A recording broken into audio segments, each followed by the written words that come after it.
Kia ora, g'day, welcome back once again, here with another reaction. I think this might be part 6 or 6 of my reaction to Horse, former SASR operator, dog handler, patrol commander on the I Catch Killers podcast.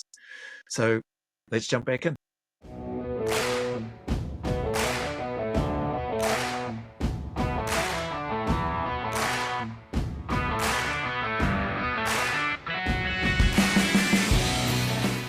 So to pick and choose, you don't get that choice. Oh. So when I was patrol commander, everything good that happened within the patrol was well done to patrol, and anything bad, it was like, well, that's on me. Yeah. Yep. I love what Horse is talking about there, and that covers off on where we left off last time when he was talking about leadership, or both of them, both Horse and the host, talking about how they try to lead. And hearing that, lines up, things go well, awesome work team. If things don't go well, well, that's on the leader, the patrol commander in this case, as Horse was talking about. That's leadership. I get the sense, and this is me looking from the outside, no internal knowledge, but I get the sense from what you guys went through. If there were no allegations or nothing blew up, the very people that are now distancing themselves from you would have been standing there beside you, all proud and giving themselves pats on the back and look what we did. But because there was allegations, they distanced themselves, and if they are leaders, they know what's going on underneath. Well, they were happy to give themselves medals for everything over there too. And I think there was a parliamentary inquiry into it, or question times in Parliament, and there was a politician, I think it was David Shoebridge, that asked the question of a senior military figure. Well, you've got the medals for this deployment. Should you give the medals back? And no, are you responsible for what's happened over there? No, I wasn't. I wasn't responsible because I didn't have control. Well, therefore, why are you wearing the medals? Yeah. Great point, eh? Case the bloody Ruperts of the world, not all of them, but some of them, and people like whoever this clown is that he's talking about, that want to take the credit, that want to say, look at where I was, look at where I've been, did bloody nothing, sat in the back in the bloody fort, probably not even in the fort operating base, or maybe if they did go, that's probably as far as they went. Look at me, look at what I did, here's my medal for it. The guys in the unit that have served, I never came across and never met anybody that joined the military because they wanted to see how many medals they could get. There's probably a large number of the guys that probably don't even know where their medals are. They probably don't even know if they're entitled to a medal or some medals with regards to the work that they've done. And it just blows my mind that you get clowns like whoever this person is, that the host is talking about or referring to. I'm not responsible, I didn't do this. Then great question. What are you wearing the medals for, you clown?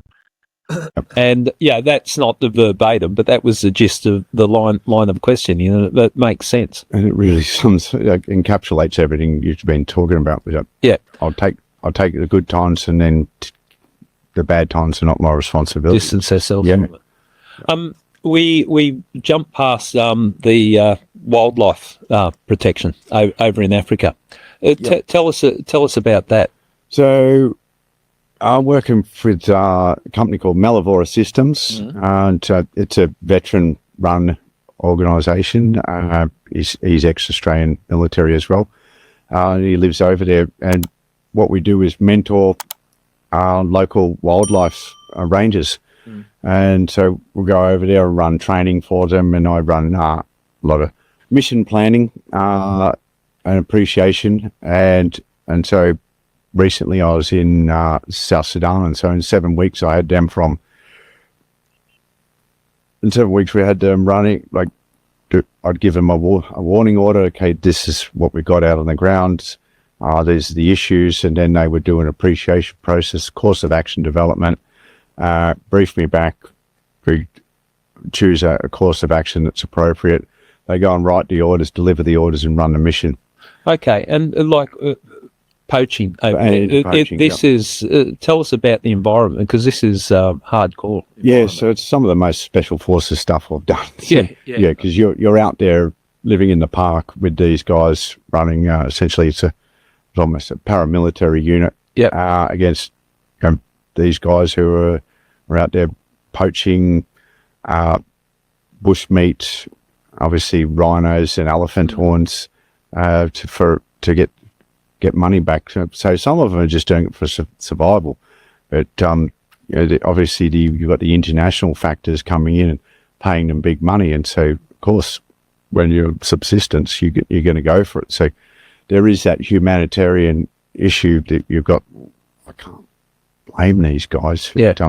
We've still got to break the back on this. And it can be a violent environment. Yeah, it is definitely violent environment. Yeah. So everybody's carrying guns, which I'm quite comfortable with. Yeah. But going out there and being able to de-escalate the situation is some of the most rewarding times I've had. You got an example? Well, yeah. So even like just recently, we've got warring tribes within South Sudan, and everybody's scared of these. They're called Murali, and they got a really bad reputation. Although they live off the land and they just carry guns and as much guns and ammo as they can. But then they're in the neighbourhood and actually in our park near the headquarters. And they're like, "Quick, get the guns out! Everybody, get up, ready to defend." Hang on a second. Let's go and chat to them. So one of the locals that we had working for us, I put our guns down and went out. Just went out their hands up. Yeah, they're all pointing guns at us. So it's not exactly comfortable, and you're sort of thinking those safety sears aren't really that effective on that old bit of kit, and that itchy trigger is actually it's the fingers on the trigger. But their leader had his gun slung, and so we were able to have that conversation. Go, you know who we are. You know who you are. You're welcome here. There's come and take water. There'll be no fighting on our lands. And we were able to have that conversation, and everything just de-escalated, and they were really happy with it because they're all used to just shooting first and ask questions later. So it's like gangbangers, basically. And there would have been a hairy situation to be involved in. It takes a lot of courage to do that, but obviously Horse's experience and awareness and time and country would have clearly played a part for him to get a bit of a sense of the pulse of what the environment's like, but in particular this group. And to make a call like that, that's huge. That no doubt would have gone a long way towards those local, whether people want to call them militia or whatever. But like you said, they're trying to survive. They're living off the land. They're out there carrying guns and as much ammo as they can. Like you said, used to shooting first and maybe asking questions later. But listening to that situation and what Horse has just described, man, that would, I think, would garner a level of respect from those local forces that he went out and spoke to. And then knowing that they can come and take water, maybe even some food, sit down, have a meal with them, get to know each other a bit more in the situation, not condoning poaching at all, but just, we don't know everybody's story and the challenges that they're going through and what it is that some people need to do or feel that they need to do in order to survive. Man. Yeah. And so being able to just actually do that was so rewarding. And then that's the first step in getting a bit of a flow on and, establishing that credibility for you being in their area where, they live off the land, and now we're telling them no hunting here. So we've got to have a bit of give back. And then we ended up doing some medical clinics in the villages and engaging with the locals and actually got to, repair some wells, which then some of the NGO people who were responsible for all that got pissed off at me because that was their job and I'm out NGOing the NGOs. Right. Because they don't want us here because we're baby killers also. So there's that perception. What do we need them here? We're spending too much money. They're referring to you like mercs basically coming in. That was how they saw us. Then we started, I was using my guys, the rangers, for these tasks and work because we teach them first aid, and so we're engaging with the communities and providing first aid and a little bit of protection to them, and so we're getting the locals on board. So that they're some of the most rewarding things I've done I would for imagine, many years. I would imagine it would be rewarding. Like it's worthwhile service in a war zone, like when you're deployed to Afghanistan and you're doing the work asked of you by the government. I would imagine going from that environment and then doing something like wildlife, because it's basically about wildlife protection, but you've opened it up even more if you're helping villages and a little bit of medical and then water systems and different things. That must give you a real balance out. You mentioned the yin and yang. Wars, people are going to die in war. That's the business of war. But doing something like that, did you find that was good for your soul? Oh, well, when I come back from doing that, people are... I'm like I am now. Yeah. It's just wholesome, and maybe that's where I belong, doing that stuff. And so, you feel good, and being able to.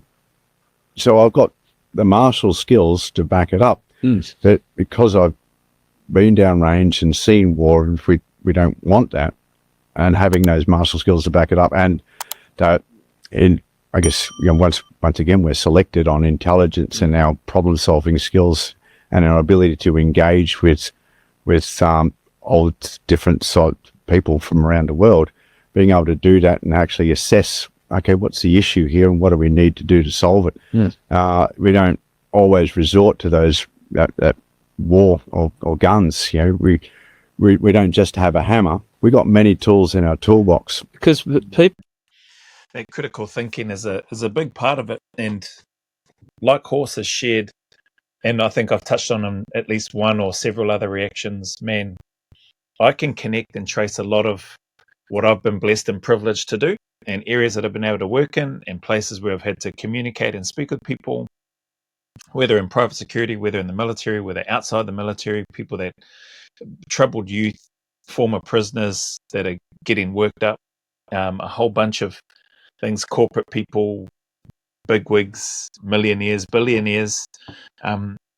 Those things, and having I don't know about brains, but having the confidence and the ability to assess a situation, listen to what's been said, and or identify what the need is, has been a big part. And I think that's where a lot of soldiers in general, not just SF, but soldiers in general, could take a lot away if they were to sit down and really unpack a number of the skills that they develop and learn. Right from basic training through your core training, whatever core you join up as, through to your unit that you go and serve with, and so on and so forth. The courses that you do, the different people that you meet, the different levels in the hierarchy, and understanding that structure, the process of information, looking at situations with a different perspective or through a different lens.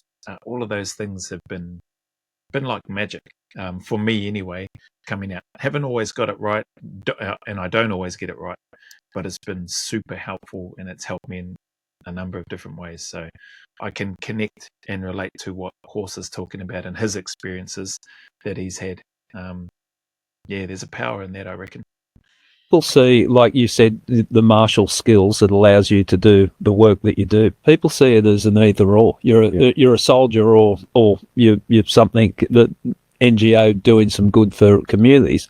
But quite often the martial skills allow you to do the work, the other work that you're doing. Being a true warrior is having that capacity. Yeah. To you've got to. What is it? The meek will inherit the earth. Well, we're not talking about being meek and allowing the meek are the ones that leave their sword in the scabbard and go and work out other ways to move forward into the future. So if you start pulling that sword out every time, nobody evolves, nobody goes anywhere. And so I find it much more rewarding when you don't have to pull that trigger. Well, you're giving a bit of insight into the makeup that is required of people in the SAS. And yeah, I was just going to say, because there's a lot of, during my time, even while I was in Australia, even when I've been back here in NZ, the common misconception or perception is that people that join or have served or are serving in the SAS is that they're crazy, or that they're psychopaths, or that they just want to murder people. People have said, it's just a license to go and kill people, isn't it? Real narrow-minded, or maybe they're just have completely no idea. Maybe they're just brainwashed from watching too many movies or playing too many video games or whatever. But when you look at and listen to people like Horse, when you look at and you listen to people like Harry Moffat, when you look at and listen to people like Dan Cooper, Jamie Pinnell, Wooly Apiata, Greg Pup Johnson, Nick Caldwell, Mark Wales, bloody hell, there's Wayne Weeks. The list will go on and on. Burnsy, those that have watched the, what's the name? Bravery and Betrayal, Masso, who Horse referenced, both of those two guys in there, and there's probably some other fellas in there as well. And a whole bunch of other people. There's been some people, Anthony Gadeen, I think was his name. There's a couple other guys, faces who I can remember, but that I had the privilege to interview, ex-Aussie guys, Aussie SAS guys. You look at people like that, Des Powell, Mal Downs, the Phil Campions of the world, like, they're all different, unique, but they're all some of the most chilled people that you could come across, but who have the ability within them, my experience anyway, who have the ability within them to switch instantly if they need to, if and when that situation or time warrants it and requires it. And then they can dial it back, and then they can blend in and fit in other areas. I use that blend in term loosely. Doesn't mean that they don't have issues, that we don't have challenges that you're trying to overcome, etc., throughout, as everybody does. But my experience is that they're not psychopathic killers that just want to have a license to go out and murder people. So, yeah, anyway. What's the attributes that you think make a good Special Forces soldier, or someone capable of fitting into the SAS? This is a great question. It's cool. I always enjoy hearing what other people who have been in the unit, what their take is. Oftentimes I hear a lot of similarities in the things that I've shared and maybe in the Q&A. So I'm always, my ears are always prick up. So let's hear what Horse has to say in response to this question. I think emotional intelligence is number one. Okay, now no one would have guessed that, but I understand what you're saying. Yeah, understanding who you are and that empathy is a big one too. You're going into, you're offshore and even onshore. There's problems that if you have an empathy, as you said, you understand the position of some of the crooks and crims. You're like, far out, and you're going to approach that problem in a different way. Yeah. And so once you start to understand the other people who you're dealing with, then you've got a much better chance of working towards a solution or resolution, as opposed to just, righto, we're going to hit force with force. We learn that in jiu-jitsu. It's much better to do a flanker than up your guts with lots of smoke. Yeah. Well, emotional intelligence, and that's the type of thing that they're looking for with people that get to that level. And I would imagine, warfare, it's a changing world in warfare, isn't it? Like, it scares me, the capability of drones and everything that's going on there. Do you still see a role for Special Forces soldiers in the future? I still think you need, boots on the ground at the end of the day. It's, but the drone space is a really interesting one. Drones these days will take out an SF team. Like it's no competition, really. Yeah, I like what Horse is saying there. Good question, and it's a question that comes up a bit as well. Like, do you need? And people have strong opinions, believing that SF teams are obsolete. But like Horse has said, even with what we're seeing in between Russia and Ukraine, unfortunately, drones everywhere being utilised against vehicles, against personnel. You still got boots on the ground. So I think there's always going to be a need for that. Until the day that somebody comes up with being able to mass produce robots whereby you don't have to send flesh and blood people, skin and bone, out into the battlefield, you're always going to need boots on the ground. That's just my take anyway. Right or wrong, should it happen, again, coming back to what Horse has spoken about, that emotional intelligence and empathy, runs is relevant regardless of the place in which you work. And it could probably be really helpful for the leaders of the world to exercise a bit more of that rather than greed and power and hidden agendas. Anyway. With all of the optics and capabilities they've got. a lot of the time the teams can't even reach out and touch them. And even at the tactical level, you've got all those small drones that, half a dozen of them. I've seen footage of a drone chasing someone. Yeah. To take them out. That's it. It's, and your standard little DJI, it's got that capability to follow a person to do selfies. So, then you put a bomb in that thing and it's good. It's pretty simple technology by today's standards, isn't it? Yeah, and anybody that's gone clay shooting, and you've got a shotgun, it's hard to hit a clay target, and then that thing's going to maneuver and chase you. It's and then you have multiple of them. That's and it might change the potentially power base too. It's not the biggest army anymore. There's a couple of things on that. So now you're going to fight wars with drones, so it's much more palatable to fight a war because we're not losing anybody. So there is that one issue, and also, back in traditionally, the bigger your population, the bigger your army. Yeah. And so the bigger your army, the better chance you got of winning. Well, now this technology is coming into this whole space. Then you've got, now maybe Singapore, who's got technology is a potential for world power. World power. It's going to change that dynamic on the battle space. At the end of the day, you still have to have boots on the ground to occupy and manage things. And so I think Special Forces certainly does have a role. That's part of the makeup of SAS, is that it continued to evolve to fit into whatever environment they might need to fight in. Yeah, and I guess, and also preparing for a black swan. Yeah. If you just don't know, who would have who did see 9/11 coming? Yeah. Well, that changed the landscape. When you were in the army at that time, when that happened, did you realise your life was going to change so dramatically? Yeah, Rich thought, okay, job's on. Yeah. Actually, ironically, I was in East Timor at the time, and I was on actually guard duty on the front gate of the little base at Bobonaro. So I guess. The joke that it happened on my watch too. It's a good one. Now we know. I know, right? Yeah, now we know who the bloke. Because I came off the guard duty and looking at the screen in the lunchroom, going, "What's going on there?" There's planes flying into a building. So that changed the world. Did that change the mentality of everyone in the army at that?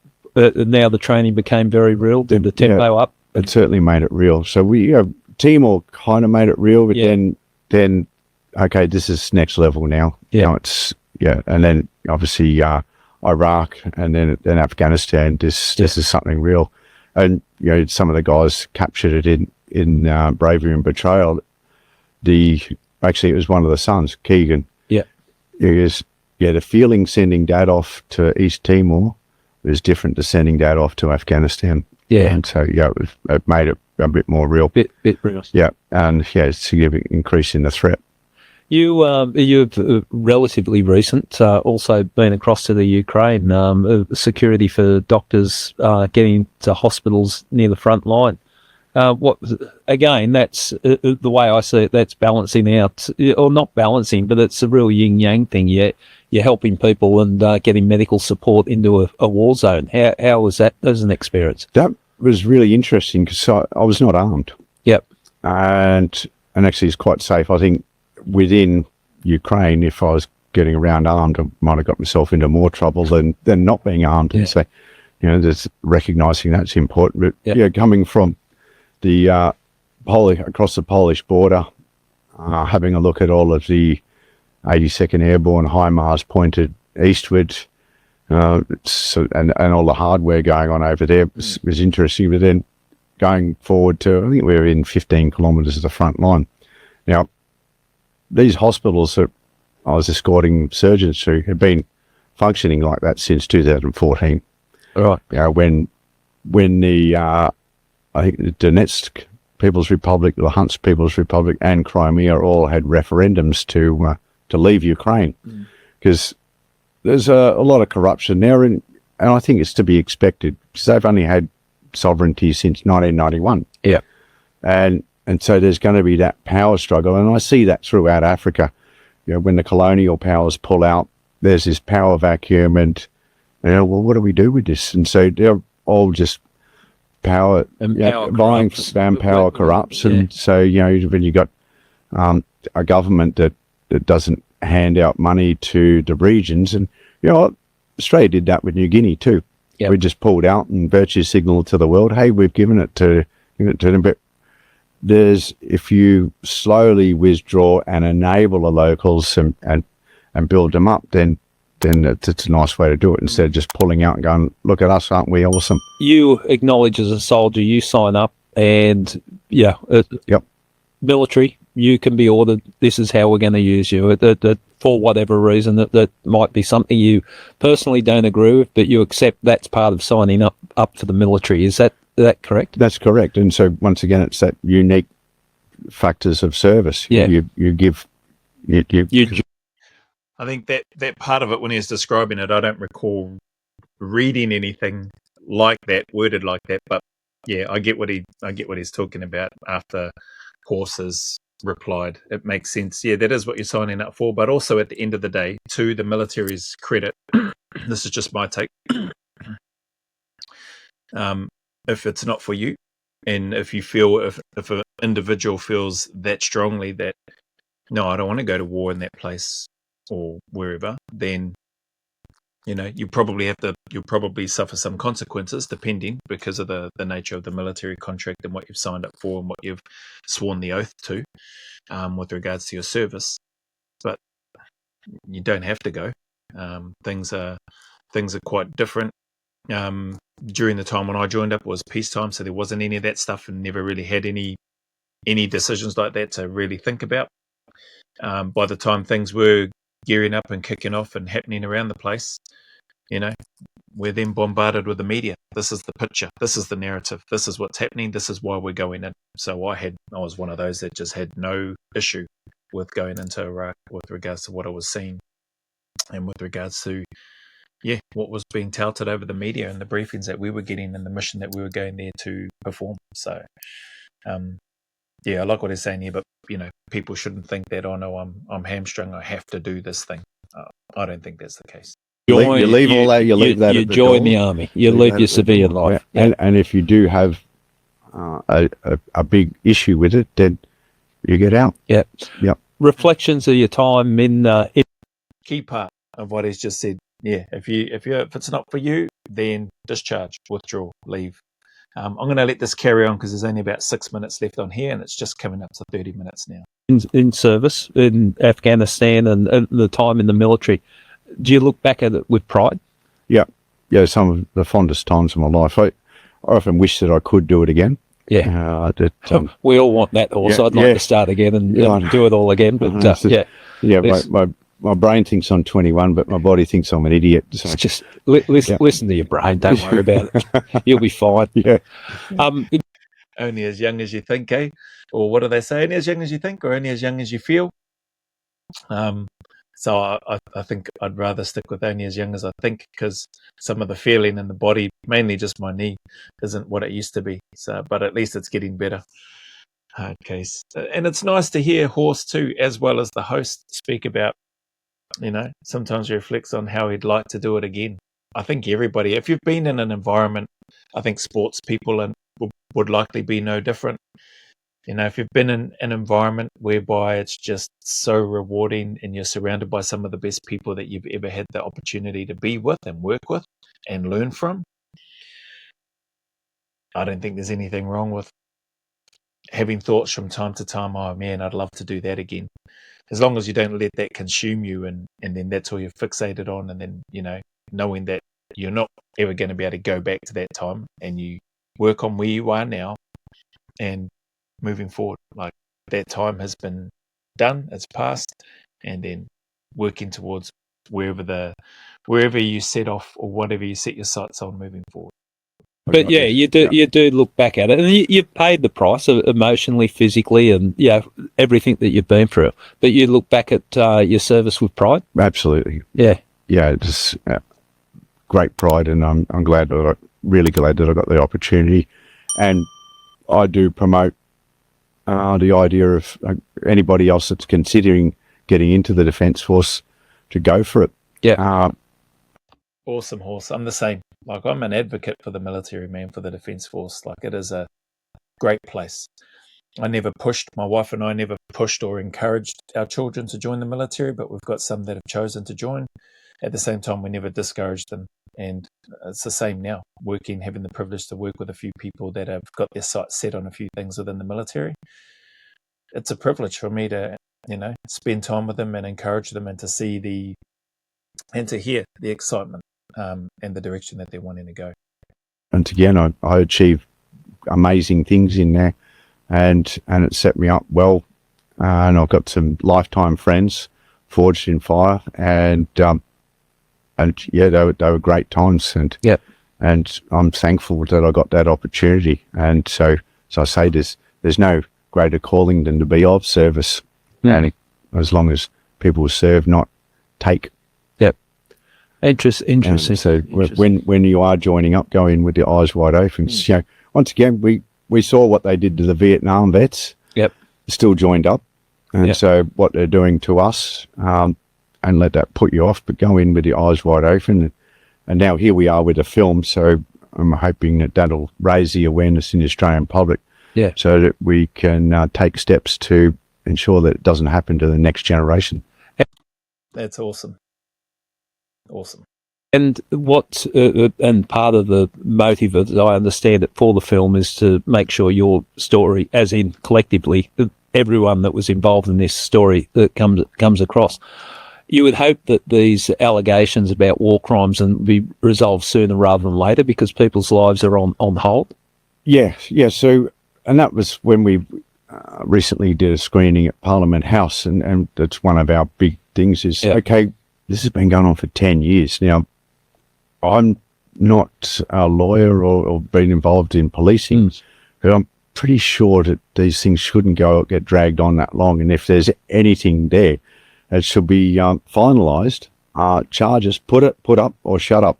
Yeah. 'Cause we've got ex-military people from the UK that, the island conflict, they've got allegations hanging over their head. And I think a guy just died recently. For 50 years, he died with those allegations. So, imagine living with that.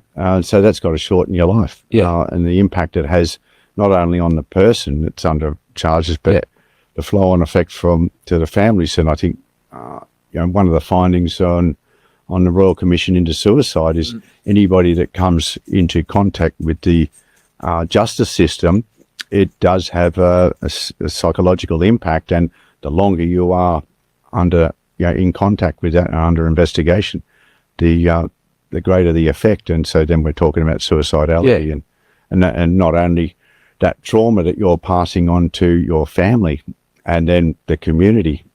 And we got, not only that, then you've got kids coming home from school being teased that their dad's a war criminal as well. Yeah, it's far-reaching, isn't it? And I sit here and say I hope they get it resolved sooner than later, because I think it's just a living hell and nightmare that these people are going through. And it's bloody dragging on, all right, over 10 years. The impacts of that, even just hearing that, there's things in there that I didn't think of.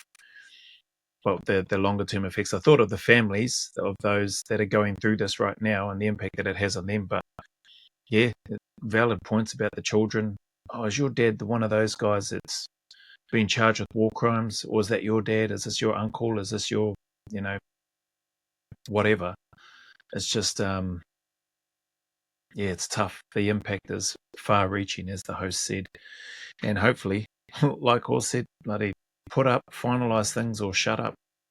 Sad about the Northern Ireland guys and that the soldiers, or I don't know of the situation fully, but I know Jay Cal touches on some of it in his interview on the Sean Ryan show about guys that are still got those allegations hanging over their heads for 20, 30, 40, 50 years, however long it's been. And that's unfair, man. Like, surely that needs to be put to bed, or finalised. Come with the charges and the convictions, or bloody, put that thing to bed so that people can get on with their lives. Crazy. Yeah, it's you guys. Shit happens. I know who I want going to defending our country. It's get all you blokes together defending the country, and yeah.